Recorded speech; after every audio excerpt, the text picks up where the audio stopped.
রিক্সা চালকদের একটা ভূমিকা ছিল। হ্যাঁ হ্যাঁ, জুলাই গণ অভ্যুত্থানে একটা ভালো বেড়ে মানে এটা চেষ্টা করতে শক্তিশালী ভূমিকা ছিল। শুধু আমি বলি আমাদের এখন বর্তমান উপদেষ্টা যারা এখন ক্ষমতা চেয়ারে বসে আছে তাদের যা অবদান নাই একজন রিক্সা চালকের অবদান তার চেয়ে বেশি। পুলিশের সাথে আমার তো তর্ক বিতর্ক হচ্ছে। এক বোন রাস্তার মধ্যে ইট পালাচ্ছে আর কি, মানে ব্যারিকেড দিচ্ছে, রাস্তা বন্ধ করে দিচ্ছে, ওইখানে কিন্তু তুমুল মারামারি হয়েছে। ওই দিনে কিন্তু কাজলা ব্রিজের সব আগুন দিয়ে পুরাই দিচ্ছে সন্ধ্যায়, এটা অবশ্যই সবাই দেখছে জানে। আমি ঢাকায় ঢুকতেছি, আমাকে ঢুকতে দিচ্ছে না, দিবে না, আমাকে বলছে শিবির শিবির। এখন আমার কথা হচ্ছে ভাই আমি কমি মাদ্রাসা পড়ুয়া ছাত্র, আর আপনি কি জানেন কমি মাদ্রাসা যারা পড়াশোনা করে তারা শিবির করতে? জুলাই অভ্যুত্থানের বর্ষপূর্তি হচ্ছে, এই সময়টাতে এসে আমাদের মনে পড়তেছে যে গত এক বছর আগে বাংলাদেশে কি অভূতপূর্ব গণজাগরণ দেখছি আমরা মানুষের। এটা এমন একটা গণ অভ্যুত্থান ছিল যেখানে প্রত্যেকটা পক্ষ এসে একটা বিন্দুতে এসে মিশছিল। সেই জুলাই অভ্যুত্থান নিয়েই আমরা কথা বলছি বাইনারির বাইরে পডকাস্ট সিরিজে। আজকে বাইনারির বাইরেতে আলাপের জন্য আমাদের সাথে আছেন মাওলানা শফিকুর রহমান। শফিক ভাই, আপনাকে অনেক শুভেচ্ছা জানাই। আপনাকে অনেক অনেক অভিনন্দন, শুভেচ্ছা। জুলাইতে আপনি ছিলেন একটা অত্যন্ত পরিচিত মুখ। আপনি যেন আপনার পুরো জীবনটা দিয়েই রাজপথে ছিলেন। অসংখ্য ভিডিও ক্লিপ আমরা দেখছি, এমনকি রাজপথেও আপনাকে আমরা ঘুরে ঘুরে দেখছি। এইটা শুধুমাত্র যে শেষ কিছুদিন তা না, আবার যে মাঝে মাঝে তা না, আপনি একদম নিরবিচ্ছিন্নভাবে রাস্তায় ছিলেন। আমি একটু শুরুতেই আপনার কাছ থেকে জুলাইয়ের অভিজ্ঞতাটা শুনবো। আমি কিন্তু প্রাইভেট ইউনিভার্সিটির শিক্ষার্থী না, বা ডাবির শিক্ষার্থী না, মানে সরকারি কলেজে আমি পড়াশোনা করি না। তাহলে কোটা বিষয়টা আমার না। আমি কেন এই আন্দোলনে যাব বা এই আন্দোলন আমি কেন সমর্থন করব? প্রথম যখন আন্দোলনটা শুরু হয়, ডাবি লাইব্রেরির সামনে থেকে বিক্ষোভ মিছিল শুরু হয়, বা তখন আমি লালবাগ ছিলাম। আর আমি শুরু থেকে বুদ্ধিভিত্তিক বিভিন্ন কাজে, পাঠক সমাবেশে হোক, বিশ্ব সাহিত্য কেন্দ্রে হোক, বা টিএসসি কেন্দ্রিক যে কোনো আড্ডা, অংশগ্রহণ, যে কোনো দলের যে কোনো দলের বুদ্ধিভিত্তিক যে কাজগুলোতে আমি অংশগ্রহণ করি, আমার সক্রিয় অংশগ্রহণ আছে আমার। তো ওই দিন আমি লালবাগ থেকে এসে দেখি আমি ওখানে মিছিল হচ্ছে কোটা বিষয় নিয়ে। তো আমি এখান থেকে আবার আমি একটা প্রতিষ্ঠানের পরিচালক, বাঠারা চলে আসি। বৈষম্য বিরোধী ছাত্র আন্দোলনের মানে 16 তারিখের এর আগে 16 তারিখের পর থেকেই তো মানে অতিরিক্ত মানে উত্তপ্ত হয়ে ওঠে। এর আগে তো মোটামুটি নিউট্রাল ছিল। তো ওইগুলোর মধ্যে আমি আমি আমি আমার আন্দোলনকে এমনভাবে ব্যয় করছি, কি করছি, আমার পরীক্ষা কেন্দ্র ছিল কুমিল্লা এরশাদ ডিগ্রি কলেজ।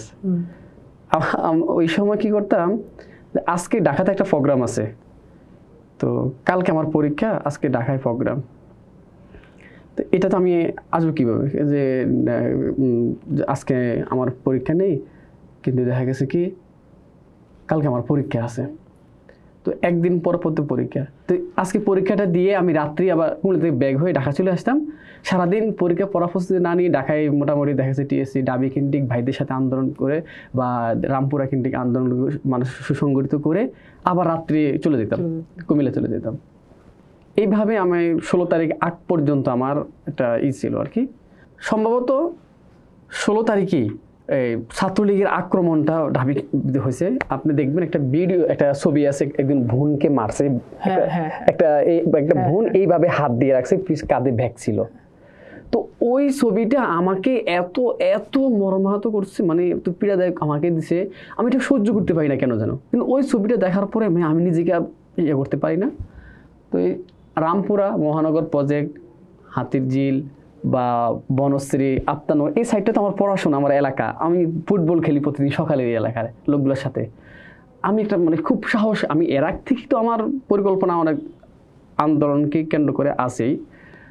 কারণ কেউ যদি বলে কোটা আন্দোলনটা এই 36 দিনে, এটা কিন্তু ভুল। মূলত এটা শেখ হাসিনার দীর্ঘ 16 বছরের একটা মানে ক্ষোভের একটা জায়গা থেকে মানুষ মানে এটা উদ্গ্রীব হয়ে মানুষ চলে আসছে এখান থেকে। যেমন আমার ভাই বিএনপি করে, তো আজকে জামিন হয়েছে, কালকে আরেকটা মামলা দিয়ে তাকে ঢুকিয়ে দিছে। এটা দেখে বড় হয়েছি না আমরা। তো এইভাবে যখন মানুষের খুন জমতে মানুষ একটা ইয়ে হয়ে গেছে না, তো এইটাকে ব্যবহার করে এটাকে মানে এই ইস্যুটাকে সামনে এনে মানুষ এটা একটা সম্পৃক্ত হয়ে গেছে। আর আমার কথা হচ্ছে ধরো এখন যারা বৈষম্য বিরোধী ছাত্র আন্দোলনে এখানে যারা আছে, এখানে অধিকাংশ নেতা আমার পরিচিত, আমার ভাই, আমার বন্ধু, আমার একদম পরিচিত এলাকা, ঠিক আছে? তো এদেরকে যখন পুলিশ মারছে, ছাত্রলীগ মারতেছে, পেটুয়া বাহিনী, পুলিশ লীগ মারতেছে, গুম করতেছে, খুন করতেছে, এটা আমার তো আমি সহ্য করতে পারি নাই আর। তো আমরা তো ওই সময় আমাদের একটা টিম ছিল, আমাদের একটা যোগাযোগ ছিল, ছাত্র দলের সাথে আমাদের একটা কমিউনিকেশন ছিল, বৈষম্য বিরোধী ছাত্র আন্দোলনের সাথে আমাদের একটা কমিউনিকেশন ছিল ওই সময়। এটাকে কেন্দ্র করে আপনি দেখবেন প্রাইভেট ইউনিভার্সিটি যেই দিনকে কেন্দ্র করে আন্দোলন জমায়েত হতো, এর বাইরে এটা কিন্তু থাকতো না, চলে যেত। আচ্ছা, প্রায় দাবি কেন্দ্রিক একই সিস্টেম করতো, ঠিক আছে? কিন্তু সাধারণ মানুষকে যে সম্পৃক্ত করা এই আন্দোলনকে, এটা কিন্তু খুব কঠিন কাজ ছিল। রিক্সার গ্যারেজে আমি জুলাই গণ অভ্যুত্থানে আমি রিক্সা চালক ছিলাম 2 দিন। আমি একটা নাম না বললেই হয়, মার্কাজু শাইকুল ইসলাম আল মাদানী, যেখানে আমি জালালাইন পড়ছি এবং আদব পড়ছি। ওই মাদ্রাসা আমি আত্মগোপনে ছিলাম 2 দিন। যদিও ওস্তাদি জানতো না তখন আমি কেন ওইখানে গেছি, পরবর্তী উনি জানছে বিষয়টা, জেনে আমাকে আর সুযোগটা দেয় না, তুমি এখান থেকে তাড়াতাড়ি পরিবর্তন করো, এখান থেকে অনেক লোক আসা যাওয়া করে। তো এখন এখান থেকে যে আমি যে যাবো, কোথায় যাব আমি, এটা আমি করতেছি।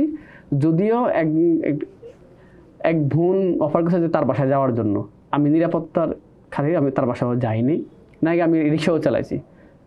এই রিক্সা চালানোর একটা উদ্দেশ্য হচ্ছে কি, আপনি দেখবেন রিক্সা চালকদের একটা ভূমিকা ছিল জুলাই গণ অভ্যুত্থানে, একটা ভালো বেড়ে মানে এটা শুধু আমি বলি আমাদের এখন বর্তমান উপদেষ্টা যারা এখন ক্ষমতা চেয়ারে বসে আছে, তাদের যা অবদান নাই, একজন রিক্সা চালকের অবদান তার চেয়ে তো বেশি। তো আমার উদ্দেশ্য ছিল কি, যেমন আমি নামটা বলে ফেলে, আরসা দিয়া রিক্সার গ্যারেজ, আমি ওইখান থেকে রিক্সা চালাইছি। যদিও উনি বুঝে ফেলার পরে আর আমাকে রিক্সা দেয় নাই। উনি বুঝে ফেলছে যে আমি এই মূলত আন্দোলনকে সুসংগঠিত করার জন্যই আমি ধরা খেয়ে গেছি অলরেডি। একদিন আমি বলে যাই, তুমি আমার সমস্যা আছে এখানে, তোমাকে রিক্সা দেওয়া যাবে না। আরসা দিয়া এটা ওয়াব দাউডের রিক্সার গ্যারেজটা, আমি ওইখানে রিক্সা চালাই। উদ্দেশ্য হচ্ছে কি, রিক্সা চালকদের, যিনি রিক্সা চালক তার তো রিক্সা চালকদের সাথে সম্পর্ক থাকবে, যিনি পান বিক্রেতা তার সাথে পান বিক্রেতার সম্পর্ক থাকবে, যিনি শিক্ষক তার শিক্ষকদের সাথে নেটওয়ার্ক থাকবে। তো আমি কখনো শিক্ষক, আমি কখনো ছাত্র, আমি কখনো রিক্সা চালক, আমি কখনো আবার দেখা গেছে কি সাধারণ মানুষ হিসাবে মানুষের সাথে মিশতেছি। এখানে একটু ধরে ফেলি, ওই যে শিক্ষক নেটওয়ার্কের কথা বললেন না, শিক্ষক নেটওয়ার্ক যখন ইয়েতে গেল, ওই যে আমাদের ছাত্রদেরকে যখন ডিবি অফিসে নিয়ে গেল, আপনি ওখানে উপস্থিত ছিলেন। হ্যাঁ, এইটা একটু স্মৃতিচারণ করেন না আমাদের সাথে। আচ্ছা, ওই দিন বিষয়টা হচ্ছে কি, যখন আমাদের সামিয়া লুৎমা ম্যাম সহকারে আরো যারা ছিল এখানে, তো আমি তো শিক্ষক, একদম মাদ্রাসা পরিচালক আমি, ম্যামরা এখানে গেছে, সম্ভবত আসিফ নজরুল স্যারও ছিল এখানে। তো আমি গেছি এই যে এই পাশ দিয়ে পুলিশ প্লাজার, এটার এই পাশ দিয়ে আমি গেছি। তো আমার উদ্দেশ্য হচ্ছে কি, যে এতদিন তো সামনে আসি নাই, কোথাও মিডিয়া কাভার যাই নাই, তা আমি সামনে যাব বা ম্যামদের সাথে দাঁড়াবো, ঠিক আছে?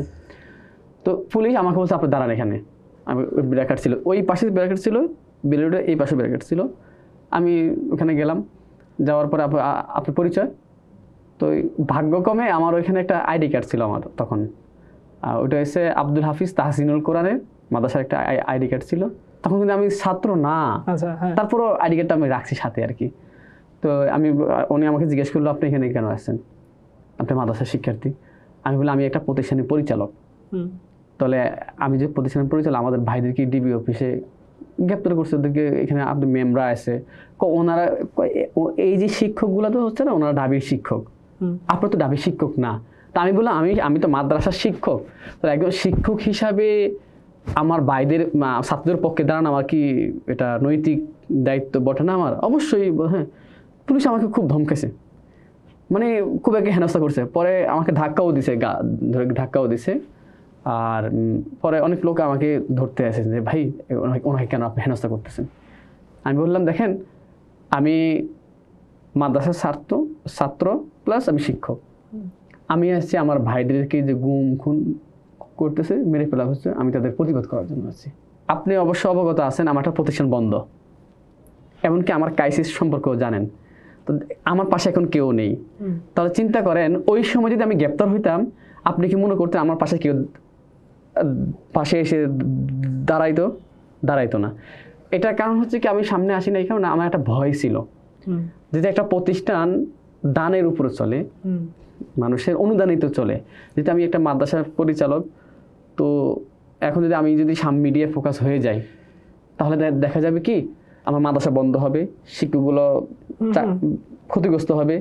তো এটা থেকে অনেক সময় মিডিয়ার সামনে আসি নাই, কিন্তু মানে ভুলবশত অনেক সময় মিডিয়া ফোকাস হয়ে গেছে। আচ্ছা, এইখান থেকে আসলে আমি এই জায়গাটাতেই আপনার ওই জায়গাটাতে একটু আসতে চাই, যে ধরেন আপনার যে প্রতিষ্ঠানটা, মানে এইটা কত বড় একটা দুঃখজনক একটা বিষয় যে গণ অভ্যুত্থানের কারণে আপনার এই প্রতিষ্ঠানটা বন্ধ হয়ে গেল, এবং 1 বছর সময়কাল হয়ে গেল যে আমরা এই প্রতিষ্ঠানটা আবার চালু করতে পারলাম না। আপনি একটু এই প্রতিষ্ঠানের ইতিহাসটা যদি একটু আমাদেরকে বলেন, আপনার সাথে আর কি এই পথ চলাটা। আমার প্রতিষ্ঠানটা হয় 2023 সালে শুরু। আমি 2023 সালে দাওরা হাদিস শেষ করার পরেই তখন চিন্তা করলাম কি করা যায়। যেহেতু মাদ্রাসায় পড়াশোনা করছি, চিন্তা করতে একটা প্রতিষ্ঠান দিই, পড়াশোনা আর নিজেও পড়াশোনা থাকলো বা বাসা থেকেও পড়াশোনা করাইলাম। তো 2023 সালে আমরা মাদ্রাসাটা শুরু করি। মাদ্রাসা শুরু করার পরে আলহামদুলিল্লাহ চলছে, প্রাথমিকভাবে সুন্দরী চলতেছে, কোনো সমস্যা নেই। 2 বছর রানিং। আমার মানে আমার মাদ্রাসা ইস্যুটা শুরু হয় 17 জুলাই। ওকে, মানে ওই দিন আমাদের 16 তারিখ আমাদের পরীক্ষা ছিল কুমিল্লায়। আমি ঢাকায় আসি 17 তারিখ, আমাদের পরীক্ষা স্থগিত হয়। তো কাজলা ব্রিজে পুলিশের সাথে আমার তো তর্ক বিতর্ক হচ্ছে। এক বোন রাস্তার মধ্যে ইট ফালাচ্ছে আর কি, মানে ব্যারিকেড দিচ্ছে, রাস্তা বন্ধ করে দিচ্ছে। ওইখানে কিন্তু তুমুল মারামারি হয়েছে। ওই দিনে কিন্তু কাজলা ব্রিজের সব আগুন দিয়ে পুরাই দিচ্ছে সন্ধ্যায়, এটা অবশ্যই সবাই দেখছে জানে। আমি ঢাকায় ঢুকতেছি, আমাকে ঢুকতে দিচ্ছে না, ডুবে না, আমাকে বলছে শিবির। এখন আমার কথা হচ্ছে, ভাই আমি কমি মাদ্রাসা পড়ুয়া ছাত্র, আর আপনি কি জানেন কমি মাদ্রাসা যারা পড়াশোনা করে তারা শিবির করতে? মানে আপনি কি শুনছেন যে যারা কমি মাদ্রাসা পড়াশোনা করে তারা শিবির করে? তো মানে আমার কাছে খুব এটা অদ্ভুত ব্যাপার লাগলো, সে আমার শিবির বলতেছে। কাহিনী কি? আমি বলে, এই বেটা, আমার 4 ভাই পুলিশ, তুই আমার শিবির কোস, আমি কমি মাদ্রাসা পড়ুয়া ছাত্র। মানে এইভাবে তার সাথে আমি খুব রাগ ঝাড়ছি। এইটা ঝাড়ার পর আমার মহা বিপদে পড়ে গেলাম। কি দেখলাম কি আমাকে ধরার জন্য মানে পুলিশ আগে আসছে। পরে আমি রাস্তা ওই সাইডে গিয়ে একদম পুলিশের ঊর্ধ্বতন কর্মকর্তা দেখলাম, স্যার আমি পরীক্ষার্থী, আমি ঢাকায় যাচ্ছি, বাসা আমার ঢাকায়, আমাকে পুলিশে এই কথা বলতেছে, আপনি এই পাশ দিয়ে চলে যান। তো আমি যাত্রাবাড়ি আসা পর্যন্ত আমাকে ধরার চেষ্টা করছিল, পিছনে আসছিল, পারে নাই। পরে ওই দিনেই শিক্ষক নেটওয়ার্কের একটা প্রোগ্রাম ছিল দাবিতে, গায়েবানা জানাজাও ছিল ওই জায়গায়। শিক্ষক নেটওয়ার্কের প্রোগ্রামটা আমি এসে পাই নাই, শেষ হয়ে গেছে। গায়েবানা জানাজা তখনও শুরু হয় নাই। আমি কলা ভবন পর্যন্ত গেছি, তখন আমার সাথে রাখাল রাহা স্যার ছিল, আমরা একসাথে, হ্যাঁ রাখাল রাহা একসাথে আমরা ছিলাম।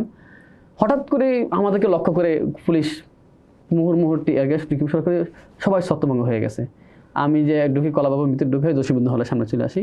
তার আরেক বের হয়ে মোটামুটি সন্ধ্যা পর্যন্ত ফাইট করছি, একটা ফাইট গেছে আমাদের উপরে। তো ওই দিনই নাসিরউদ্দিন পাটোয়ারি ভাইটে বা আরও অনেকের সাথে আমার সাথে দেখা সাক্ষাৎ হয়েছে বা সবার সাথে কথা হয়েছে। ওই সময়টা মোটামুটি সন্ধ্যা পর্যন্ত হয়েছে। প্রায় রাত 8টা বা 8:30টার দিকে আমাকে ফোন করছে বাসার মালিকের ছেলে মিজান খন্দকার, রাব্বি খন্দকার, ওনার ছেলে রাব্বি খন্দকার। আমাকে ফোন করে, হুজুর আপনি কোথায়? তা আমি বললাম, তখন তো বলা যায় না যে আমি টিএসসিতে আছি। আমি বললাম আমি রামপুরে আছি, আপনার সাথে একটু কথা আছে, বাসায় আছেন? আমি কেউ আসতেছি। তো ওইখান থেকে বের হয়ে, ওখানে অনেক কাহিনী আছে, ওইখান থেকে বের হয়ে গেলাম। বের হওয়ার পরে রামপুরে এসে আমার একটা ভাই আছে মাসুম বিল্লাহ, তার কাছে গেলাম, ভাই এই অবস্থা এখন কি করি? যাও মাদ্রাসায় দেখো কি করো। এই অবস্থা বলতে, যেহেতু বিডিএটা বাসার মালিকের ছেলে পাইছে রাব্বি খন্দকার, তো ও করে ছাত্রলীগ, ওর বাবা করে ওই এলাকার সন্ত্রাস আওয়ামী লীগের, ঠিক আছে? তো এখন কি করি? যাও দেখো কি কয়। গেলাম মাদ্রাসায়, আমার শিক্ষক ম্যামদেরকে ফোন করলাম, ম্যামরা জানেন কি হয়? ম্যামের সাথে এখন যোগাযোগ আছে, শিক্ষকদের সাথে যোগাযোগ আছে। গেলাম, ওই মোটরসাইকেল নিয়ে আসলো, আসার পরে বলতেছে আপনি ভাষা ছেড়ে দিবেন। তাই আমি বললাম, ভাই আমার ডিট আছে, আমার বাসা ভাড়া ক্লিয়ার, মাদ্রাসায় শিক্ষক শিক্ষিকা সব কিছু আছে, ছাত্র আছে, আর আপনি বললেই তো। পরে রাব্বি খন্দকার সে আমাকে বাসা যাওয়ার পরে আমাকে বলল ভাষা ছেড়ে দেন। আপনি 2 দিনের মধ্যে বাসা ছেড়ে দেবেন। তা আমি বললাম দেখেন বাসা ভাড়া ক্লিয়ার আছে, আমার অ্যাডভান্স দেওয়া আছে, আবার একটা প্রতিষ্ঠান আপনি বললেও তো হবে না, এখন হুট করে আমার সময় লাগবে। আর ওখানে কথা হচ্ছে কি আমার ডেট ছিল 2 বছরে, আর ওখানে অনেক কথা হচ্ছে যে বাসা ভাড়া ক্লিয়ার রাখতে পারলে যত বছর ইচ্ছা তত বছর থাকা যাবে, কোনো সমস্যা নেই। ঠিক আছে, বলছে আমি আপনাকে বলে গেছি, সুন্দর ব্যবহার করলাম, কিন্তু বাবা যখন আসবে তখন লাথি দিয়ে বের করবে। খুব বিশ্রীভাবে ব্যবহার করছে। আর সত্যি ওই এলাকার গুন্ডা মানে মাস্তান সন্ত্রাস, মানে এক নামে সবাই চিনি তাকে ওই এলাকার, এমনকি সে অনেক দুর্ব্যবহার করতো আমাদের সাথে। তখন মিজান খন্দকার ছেলে রাব্বি খন্দকার যখন আমাকে বললো যে আপনি বাসা ছেড়ে দিবেন, আমি বললাম হ্যাঁ আমার সব কিছু বাসা ভাড়া ক্লিয়ার, আমার অ্যাডভান্স দেওয়া আছে, আমার 1.5-2 বছরের, এখনও তো আমার সময় আছে আমার। তো আমি এখন আর একটা প্রতিদিন চাইলে তো আমি পারবো না। বলছে আমি তো ভালো ব্যবহার করলাম, যদি বাবাই আসে আপনাকে লাথি দিয়ে বের করে দিবে, হ্যাঁ তখন আপনি দেখবেন অবস্থা খারাপ হয়ে যাবে। এই কথা বলে সে চলে গেছে। এখন আমি এটা নিশ্চিত যে এখান থেকে আমাকে বের হতে হবে, এটা যদি হাসিনা থাকে কোনো কারণে থেকে যায় আর কি, তো মাদ্রাসা বন্ধ হবে, এটা বাস্তব। আমি চিন্তা করি কী করা যায় এই মুহূর্তে। তখন আমাদের শিক্ষকরা হুজুর আপনি মাদ্রাসায় থাকার দরকার নেই, আপনি চলে যান, আপনি আপাতত সেভে থাকেন, দেখেন কি হয়। তা আমার বিবিজান আছে, বাসায় গেলাম, দিয়ে এই অবস্থায় কী করি। তো সত্য কথা হচ্ছে কি আমার স্ত্রী আমাকে ওর পক্ষ থেকে একদম নিষেধ ছিল আন্দোলনে যাওয়া। আমি তাকে বুঝাইছি দেখো এই যে আমাদের যে ভাইগুলা মারা যাচ্ছে, গুম হচ্ছে, খুন হচ্ছে, তারা তো আমাদের ভাই, তারা তো আমাদের বন্ধু, তো তাদের পাশে যদি আমরা না দাঁড়াইতে পারি তো আমরা কাপুরুষ, তো বেঁচে থেকে লাভ কি, মানিয়ে হয় না বেঁচে থাকার, এই জীবন নিয়ে আমরা কি করব। তো মানে সে আমাকে বারবার নিষেধ করতো, আমার একটা মেয়ে আছে, আমি কাল্লা আছে, কোনো সমস্যা নেই। আমি আবার একটা কথা তাকে দুষ্টুমি করে বলেও রাখছি যে আমি যদি মারা যাই এই আন্দোলনে তুমি অন্য কোথাও বিয়ে বসবা, এই কথা বলছি। পরে ওই দিন রাত্রে আমি আপ্তনগর চলে আসি। 18 তারিখে আমাদের প্রাইভেট ইউনিভার্সিটি আমরা রামপুরায় নামি আমরা। পরে আমি সারা রাত তো আর ঘুম হয় নাই, সারা রাত একদমই ঘুম হয় নাই। আমাদের আগেই মানে নির্দেশনা দেওয়া আছে যে আমরা সবাই স্টেট ইউনিভার্সিটির সাথে জমায়েত হব। তো আমরা মোটামুটি রাত্রে একটা কমিউনিকেশন করছি কীভাবে এখানে জমায়েত করা যায়, এখানে আন্দোলন। 18 তারিখে আমরা যখন আন্দোলন করলাম, আমার পায়ে সম্ভবত জোহরের পরে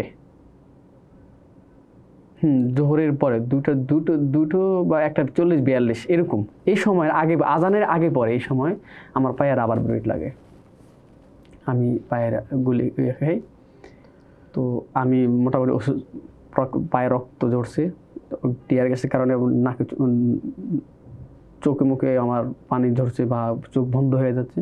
তো 2টা বোন আমাকে ধরে স্টেট ইউনিভার্সিটি 2য় তলায় নিয়ে যায় আর কি, প্রাথমিক চিকিৎসা ওনারা আমাকে দিছে। তো এর ফাঁকে আমাদের জিল্লু ভাই, শেখ জিল্লু, ইম্পেরিয়াল কলেজের শিক্ষার্থী, উনি আবার গুলিবিদ্ধ হয়ে পুলিশে মারা যায়। তো ওনার লাশটা যখন স্টেট ইউনিভার্সিটির সামনে নিয়ে আসে, আমার তো এমনি শরীর ক্লান্ত, মাসুম বিল্লাহ ভাই আসছে আর 2জন লোক নিয়ে আমাকে নিয়ে যেতে তার বাসায়। আমি যখন সিঁড়ি দাঁড়ায় আছে যাওয়ার জন্য প্রস্তুতি নিচ্ছি, আমি অটোমেটিকভাবে ভালো হয়ে গেছি যে আমার পায়ে যে ছড়া গুলি বা রাবার বুলেট লাগছে এটা অনুভূতি নেই, বা রক্ত ঝরছে বা আমার হাতে যে রক্ত ঝরতেছে আমার এটা মানে মাথায় আর নেই, আমি কেমন জানি ভাবে সুস্থ হয়ে গেছি। মোটামুটি ওই সময়ের পর থেকে মানে 5 আগস্ট পর্যন্ত আমি আর বাসায় মনে হয় ঠিকমতো যেতে পারিনি, মাদ্রাসাও আর ঠিকমতো যেতে পারিনি। পাখি একদিন গেছি কিন্তু আর ঠিকমতো আমি আর যেতে পারিনি।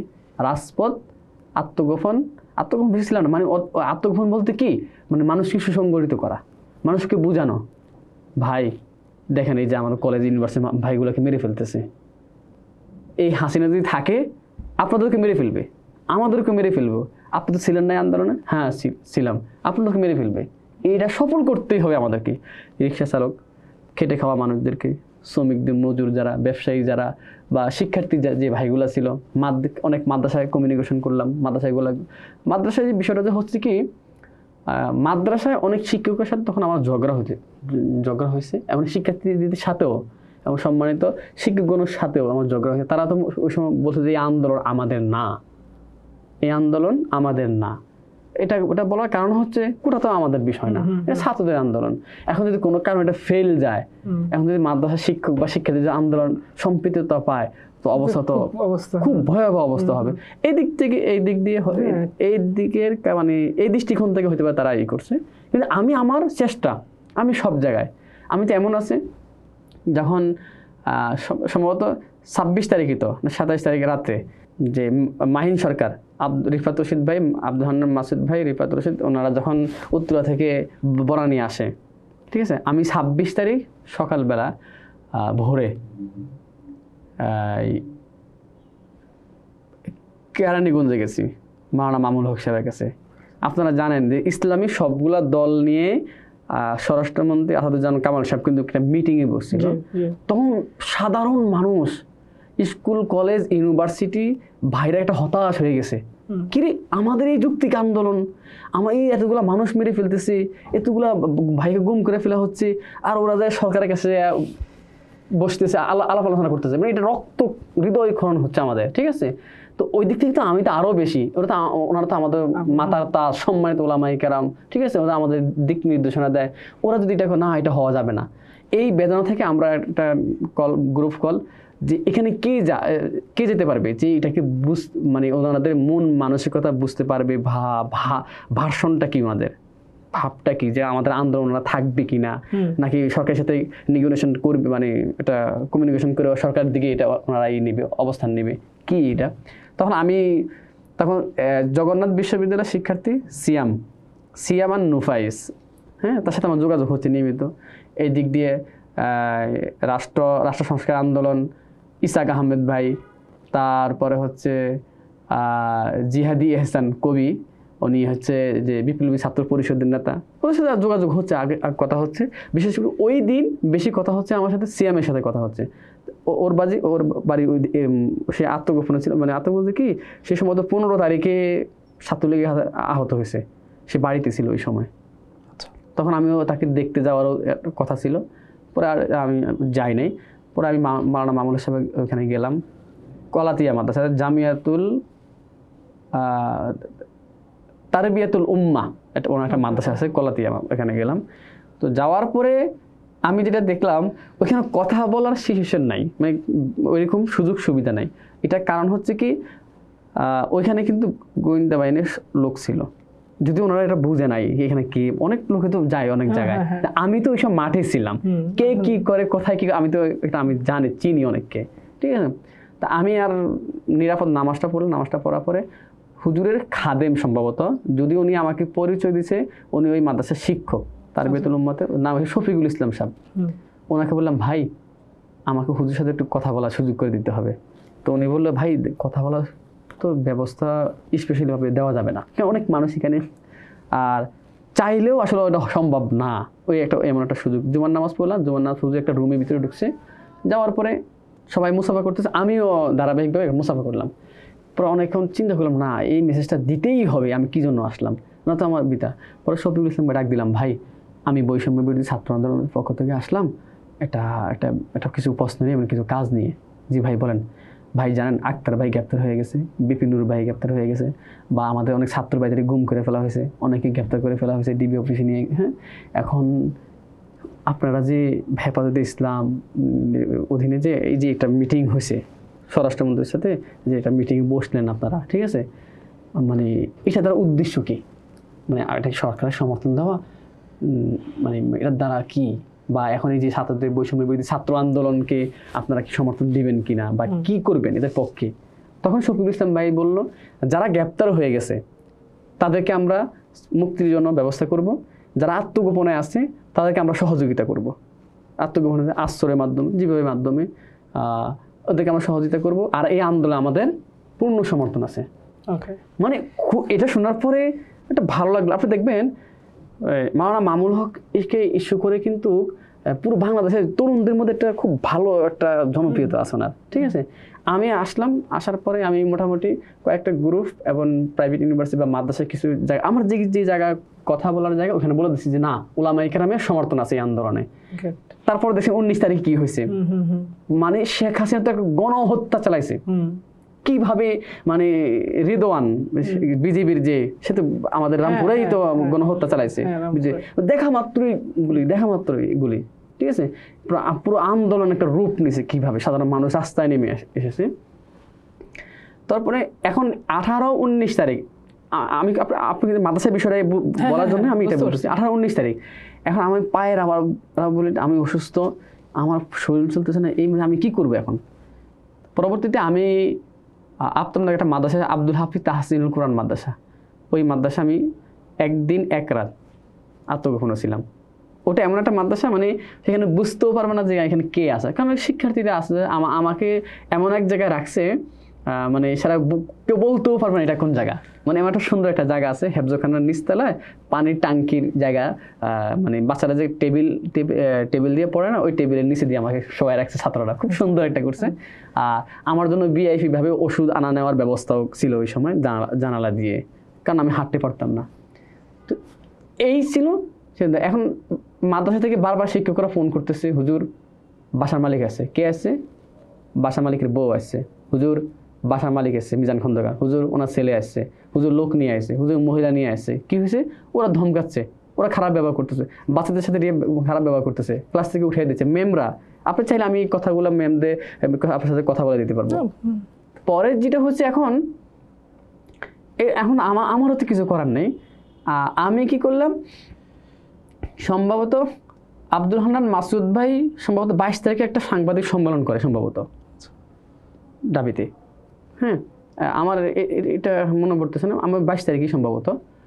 ওই দিন আমি মাদ্রাসায় গেছি, একটু না গেলে তো না, একটা প্রতিষ্ঠানের পরিচালক আমি, বাচ্চার অভিভাবকরা ফোন করি, আপনি কোথায় হুজুর, আপনি কোথায়? যদিও অভিভাবকরা ফোন দেয় না, অভিভাবকদেরকে দিয়ে ফোন দেওয়াইতেছে আমাকে, মানে আমাকে আমার বাসায় ডিবি পুলিশ গেছে, আমার মাদ্রাসায় পুলিশ গেছে, আমাকে খুঁজতেছে। এখন যেহেতু আমাকে ধরতে পারতেছে না, কি করবে? অভিভাবকদের মাধ্যমে আমাকে ট্রাই করতেছে। পরে আমি একদিন মাদ্রাসায় গেলাম, সম্ভবত 22, আমার এরকম মনে পড়তেছে, 22 কিংবা 23। তো 22 তারিখেই মাদ্রাসায় গেলাম। যাওয়ার পরে আমি শিক্ষকদের সাথে কথা বললাম, মেয়েদের সাথে কথা বললাম, কয় আপনি এখান থেকে সরেন, মাদ্রাসায় পুলিশ এসছে, যে কোনো মুহূর্তে আপনাকে ধরবে। বাসায় গেলাম, বিবিজান বলতেছে আমার তুমি বাসা থাকাটা তোমার জন্য নিরাপদ না, তুমি সরে যাও এখান থেকে, পরে কথা হবে। মানে এতটা ভয়াবহ একটা সিচুয়েশন ছিল। পরে আমি কী করলাম, ওই স্থানীয় ওলামা ইকরাম যারা আছে, গণ্যমান্য যে ব্যক্তিবর্গ, ওনাদের কাছে গেলাম যে হুজুর এই ব্যাপার আমার মাদ্রাসাটা, তুমি সময় নাও, তুমি সময় নাও। আমি বলবো তো কথাই শুনতেছে না, এখন কি বলবো, তুমি সময় নাও। ওনারা বলতেছে ঠিক আছে সময় নেই। আমি চলে আসলাম। আবার আসার পরে 5 আগস্টের আগ পর্যন্ত অনেক গল্প, অনেক কথা, অনেক সংগ্রাম। 5 আগস্ট শেখ হাসিনা দেশ ছেড়ে পালিয়ে গেল, খুনি হাসিনা পালিয়ে গেল দেশ ছেড়ে। আমি 6 আগস্ট ভোরে ফজর নামাজ পড়ি মাদ্রাসায়। নামাজ পড়ে ওস্তাদের সাথে দেখা সাক্ষাৎ করি। ওস্তাদরা খুব খুশি, হুজুর হাসিনা পালিয়ে গেছে, হুজুর আপনি তো খুব বাইরে ছিলেন, এখন আমাদের ছুটি দেন 2 দিন, আমরা একটু ঘুরতে যাব। আমি 5 তারিখ তো আমরা ওই যে গণভবনে গেলাম, এগুলো ওনারা দেখছে, আমরাও যাব। তা ওনাদেরকে 1000 টাকা 2000 টাকা দিছি যাওয়ার জন্য। আর ছাত্ররা সবাই আছে। ওই দিন আমি আমার ওয়াইফ, মানে আমার বিবিজান, আমরা দুজনেই পড়াইছি, বাচ্চাদেরকে পড়াইছি বলো। কিন্তু ভাগ্যের নির্মম পরিহাস যেটা আর কি, সেই দিনও বাসার মালিক বউ আমাকে মানে খুব বাজেভাবে হ্যারাসমেন্ট করছে আমাকে, বাসা ছেড়ে দেওয়ার জন্য আজকেই। তা আমি বললাম দেখেন, আপনি বাসার মালিক, ডিটেলস সব কিছু আছে, যদি ছেড়ে দিতেই হয় আমাকে দিব, আমাকে সময় দেন। সত্যি কথা বলতে এইটাই তো ধরেন, যারা সত্যিকারে কোনো ধরনের মোহ ছাড়া, কোনো আকাঙ্ক্ষা ছাড়া মানুষের জন্য দাঁড়ায়, তাদের সাথে সম্ভবত এরকমই হয় ঘুরে ফিরে। কিন্তু তারপরেও আমরা আশা করব যে নিশ্চয়ই সরকার তাকাবে আপনার। আমি নিরাশ হব না, সেটাই আমরা। হ্যাঁ না, সরকার আমাকে দিবে না কেন? দিবে। কখন জানেন? সরকার আমার তখন দিবে। আমি একটা কথা বলি, এই যে গণ অভ্যুত্থান হলো, শুধু হাসিনা মাথাটাকে পরিবর্তন করার জন্য গণ অভ্যুত্থান হয়েছে, একটা পরিবর্তনের জন্য। এখন আমি বলি, আপনি আরিফ যদি সচিবালয়ে ঢোকার অধিকার রাখেন বা ঢোকার আপনি ওই অ্যাক্সেস পান, তাহলে আমার একজন খেটে খাওয়া মানুষ, রিক্সাওয়ালার কি কোনো সমস্যা থাকতে পারে না? অবশ্যই। একজন চা দোকানদারের কোনো সমস্যা থাকতে পারে না? খেটে খাওয়া মানুষের, গারো সম্প্রদায়ের মানুষগুলা, একজন তৃতীয় লিঙ্গের হিজলা, তার কোনো সমস্যা থাকতে পারে না? তার কি সচিবালয়ে কোনো কাজ থাকতে পারে না? তার জন্য কি রাষ্ট্র ব্যবস্থা রাখছে সচিবালয়ে ঢোকার? পাবে না, সে মাথা খুঁজে পাবে না, সচিবালয়ে ঢুকতে পারবে না। কি কেন? সচিবালয়ে ঢুকতে হলে পাস লাগে। পাস কে দিবে? সচিব দিবে। সচিব কি করতে হবে? তাকে নানা ভাই, দাদা ভাই, মামা ভাই ধরে তাকে কি করে দিতে হবে? পাস নিতে হবে। তারপরে আপনি ঢুকার যদি পারেন। নাহলে আপনি দেখেন গণ অভ্যুত্থান পরিবর্তন হওয়ার পরে আমি শফিক সচিবালয়ে ঢুকতে পারি না। তাহলে হ্যাঁ, এই রাষ্ট্র আমাকে সুযোগ সুবিধা কখন দিবে? এই রাষ্ট্র আমাকে আগে এলিট বানাবে, মানে আমাকে এলিটে রূপান্তরিত করবে, তারপরে রাষ্ট্র আমাকে সুযোগ সুবিধা দিবে। নাহলে আজকে 1 বছর হয়ে গেছে। সেটাই, 1 বছর হয়ে গেছে। 1 বছর হয়ে গেছে। মানে এই উপদেষ্টাতে যারা আছে, আইন উপদেষ্টা আসিফ নজরুল স্যার, উনি আমাদের সাথে ছিল আন্দোলনে। ওনার সাথে আমার সাথে শহীদ মিনারে কয়েকবারে দেখা সাক্ষাৎ হয়েছে, ওনার সাথে আমি ছিলাম আন্দোলনে। হ্যাঁ, আর কোন উপদেষ্টা দেখেন তো যে এই উপদেষ্টাগুলা মানে আন্দোলনে ছিল, কিন্তু দেখেন ওরা বিদেশ থেকে আইসে এখন আন্দোলন মানে রাষ্ট্রের সকল সুযোগ সুবিধা ভোগ করতেছে, সকল সুযোগ সুবিধা ভোগ করতেছে। আজকাল আমি 1 বছর, আমার প্রতিষ্ঠান নাই, আমার বাসা নেই, সবাই কিছু চিন্তা করা যায়। আপনি এরকম একটা কেন্দ্রীয় চরিত্র। শফিক ভাই, আমরা আসলে আলাপটা একটু গুছাই আনি। আপনার আন্দোলনের অভিজ্ঞতা শুনলাম এবং আপনার প্রতিষ্ঠানের অভিজ্ঞতাও শুনলাম।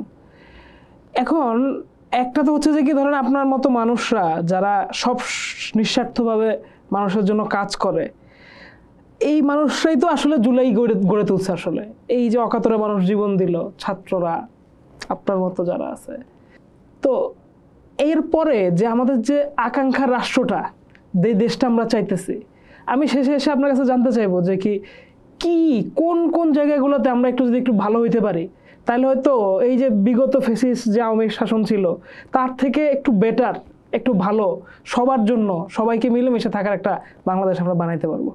কি করলে? দেখেন, জুলাই গণ অভ্যুত্থান হয়েছে, মানে গণ অভ্যুত্থান হওয়ার পর আমাদের একমাত্র শত্রু কারা, এটা তাকে নির্ণয় করতে হবে। শত্রু কারা ছিল? ছাত্রলীগ, যুবলীগ, আওয়ামী লীগ, খুনি হাসিনা। হ্যাঁ, ওরা নিষিদ্ধ, দেশ ছেড়ে পালায় গেছে, রাইট? আচ্ছা, যদিও নিষিদ্ধ হওয়ার পরে ওদেরকে গ্রেপ্তার করা হচ্ছে না, ওরা স্বাধীন মতো ঘুরতেছে। এখন আমাদের 2000 ভাইদের যারা শহীদ হয়েছে, ওদের বিচার হয় না এখনো। যে ভাইগুলো আহত হয়েছে তাদের পুনর্বাসনের ব্যবস্থা হয় না, শহীদদের পরিবারের পুনর্বাসনের ব্যবস্থা, এবং পুরো তাদের পূর্ণ তালিকা এখনো প্রকাশ করা হয়নি। এই আন্দোলনে সবচেয়ে মাস্টার মাইন্ড তো সবাই তো মাস্টার মাইন্ড, কিন্তু মাস্টার মাইন্ডের মধ্যে একটা মাস্টার মাইন্ড যারা ছিল পথ শিশু, যারা আমরা বলি, অসাধারণ ভূমিকা ছিল তাদের, কিন্তু তারা এখন কোথায় আছে? সামনে নাই। ঠিক আছে, তো জুলাই গণ অভ্যুত্থান পরবর্তীতে দেখবেন, আপনি আমাকে ফলো করলে দেখবেন, আমি শিবিরের বিরোধিতা করি না, আমি ছাত্র দলের বিরোধিতা করি না, আমি বাম দলের বিরোধিতা করি, বাম সংগঠনের কোনো বিরোধিতা করি না, আমি সবাইকে নিয়ে চলতে চাচ্ছি। জুলাইটা কিন্তু এটাই ছিল। জুলাই কিন্তু কেউ বলে না যে এই শিবির, এই বাম, এই আওয়ামী লীগ, ওই যুবলীগ, ওই ছাত্রদল, ওই বিএনপি, এটা বলে নাই। কিন্তু আমরা সবাই কাঁধে কাঁধ মিলিয়ে, কিন্তু আমাদের যে স্বপ্ন, যে খেটে খাওয়া যে মানুষের যে স্বপ্ন, যে একজন রিক্সা শ্রমিক, একজন খেটে খাওয়া মানুষ, একজন চায়ের দোকানদার, যে একটা স্বপ্ন যে কি আমি ভোট দিতে পারবো, আমি ভোট দিব, আমি তো ভোটার, আমি তো এখনো ভোট দিতে পারি নাই, আমি ভোট দেওয়া লাগবে না, আমার ভোট দেওয়া লাগবে। কিন্তু আমি ভোট দিব, রাজনীতি দল রাজনীতি ক্ষমতায় যাবে, ওরা ক্ষমতায় গিয়ে ওরা দেশ চালাবে, আমিও চাই দেশ চালাক, সমস্যা নেই, আমি ভোট দিব। কিন্তু বিচার বহির্ভূত হত্যাকাণ্ড যে এই দেশে যেন আর না হয়, কোনো একজন মায়ের বুক যে খালি না হয়, গুম যে না হয়, খুন যে না হয়, এমন একটা বাংলাদেশ মানে গড়ে তুলতে হবে। শফিক ভাই, আপনাকে অনেক ধন্যবাদ আমাদেরকে সময় দেওয়ার জন্য। নিশ্চয়ই সামনেও আপনার সাথে আবার পোস্টে কথা হবে।